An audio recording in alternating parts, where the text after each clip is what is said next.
by one man from Sweden here in Cologne in Germany. For Uwe Andersson, it's the culmination of a lifetime's work. It had always been his dream to win the World Championship. In the 70s, he moved from being one of the best rally drivers in the world to start developing his own company based on a minor rally team which Toyota had set up in Belgium. What I asked for was to get the parts which they had developed. They had 4-valve engines, they had, basically everything that was needed.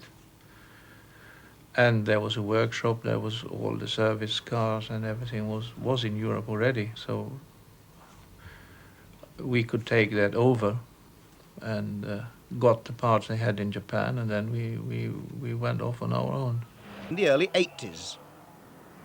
Here in this huge 15,000 square foot building, there are no less than 100 different rooms and workshops, each with their own particular function. This one is purely concerned with engine building, and the 20 staff employed here are kept pretty busy because they build 120 engines every year.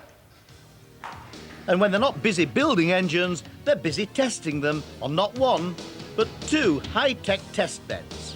All components are tested to the limit, including this glowing turbo. Everything in this clinically clean establishment is analysed, measured and weighed incessantly, and in their search for perfection, it's often back to the drawing board. And if that doesn't work, there's always a computer at hand to further fine-tune the bits and pieces that make up a £250,000 rally car. It's a phenomenal operation, and despite all the computers and other paraphernalia, there's also a pretty big staff. Well, altogether we've got something over 200 people, and we're a multinational company. I think we have 17 or 18 different nationalities.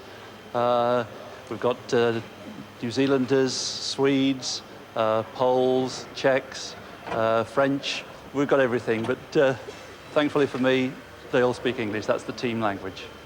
How many of the team will go over to the RAC rally? Altogether, we've got about 70 people working on the RAC in various capacities, spread between the service vans, the tyre trucks, the various specialist engineers, motorhomes, the driver's transport. There's quite a wide range of vehicles. And if you need anything extra to get the show on the road, you just go to the heavily laden shelves and get it. There are hundreds of bits of everything, and it's springtime all the year. This rack contains front and rear suspension units. Now, each one of these costs £6,000. So on this little shelf alone, you've got the price of the average British house. This year, the story's come full circle. After 20 years of running his own company, Uwe Andersson has sold it back to Toyota Japan. What was the reason? I think this scale of business cannot be controlled, especially from the financial viewpoint. Very difficult to control. So therefore, it's nice to be taken over by Toyota to secure the people working here. Then we can go together for the more constant basis of the operation. That is our intention.